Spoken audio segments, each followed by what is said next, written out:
नमस्ते दोस्तों। चलिए आज लेखन के जरिए अपने मन की बात कहने की एक बहुत ही मजेदार दुनिया की सैर करते हैं। तैयार हो जाइए क्योंकि हम पत्र और डायरी लिखने की कला को बड़े ही दिलचस्प तरीके से समझने वाले हैं। तो सबसे पहले शुरू करते हैं संदेशों की इस अनोखी यात्रा से। देखते हैं कि कैसे एक जमाने में कबूतरों के पंखों से शुरू हुआ ये सफर आज हमारी उंगलियों पर मतलब टेक्नोलॉजी तक पहुंचा है। सोच कर देखिए, बहुत बहुत समय पहले जब न तो फोन थे और न ही इंटरनेट, तब ये प्रशिक्षित कबूतर ही थे जो जरूरी संदेशों को एक जगह से दूसरी जगह पहुंचाने का सबसे तेज जरिया हुआ करते थे। सचमुच ये तो संदेशों को पंख लगाकर उड़ाने जैसा ही था।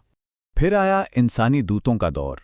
ये संदेशवाहक चाहे पैदल चल के या घोड़ों पर सवार होकर राजा के फरमान और जरूरी खबरें लेके मीलों लंबी और मुश्किल यात्राएं किया करते थे।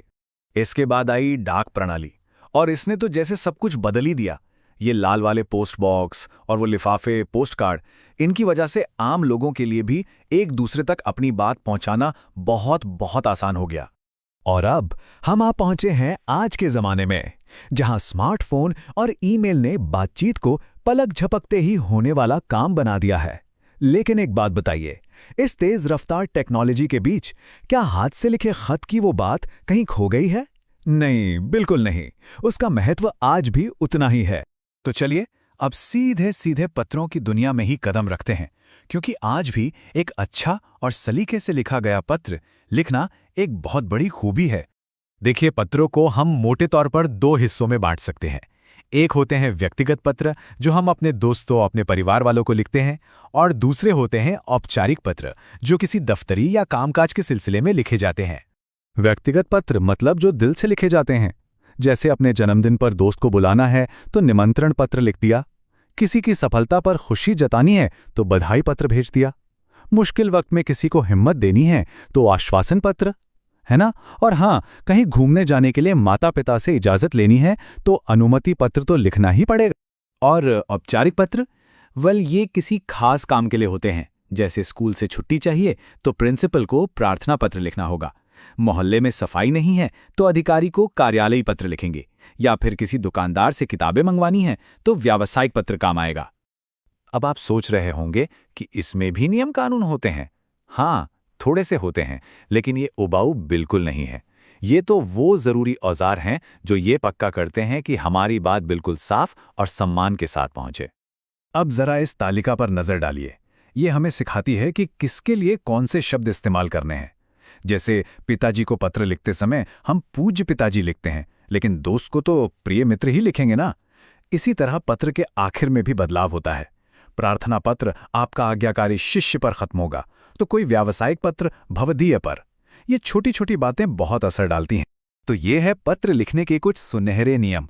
हमेशा आसान भाषा का इस्तेमाल करें, अपनी बात को घुमा फिराकर नहीं बल्कि सीधे सीधे कहें।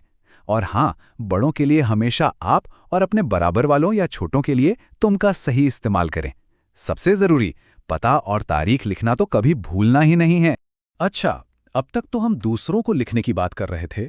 चलिए अब बात करते हैं खुद के लिए लिखने की। जी हाँ, मैं डायरी की बात कर रहा हूं। ये अपने आप से बात करने का एक बहुत ही प्यारा तरीका है। तो ये डायरी आखिर है क्या? आप इसे अपना एक निजी दोस्त समझ सकते हैं। एक ऐसी जगह जहां हम हर रोज की घटनाओं, अपने विचारों और अपनी भावनाओं को लिख सकते हैं। इसे दैनिकी भी कहते हैं, क्योंकि ये हर दिन की कहानी जो लिखती है। यहाँ एक बहुत जरूरी बात समझनी है। डायरी और आत्मकथा में फर्क होता है। देखिए, डायरी हर दिन की घटनाओं और तथ्यों का एक रिकॉर्ड है, जबकि आत्मकथा किसी इंसान के पूरे जीवन के अनुभवों की एक लंबी कहानी होती है। एक रोज का हिसाब किताब है तो दूसरा पूरी जिंदगी का सार। और डायरी लिखने के फायदे सच कहूं तो कमाल के हैं। सबसे बड़ा फायदा ये है कि ये हमें खुद को बेहतर समझने में मदद करती है।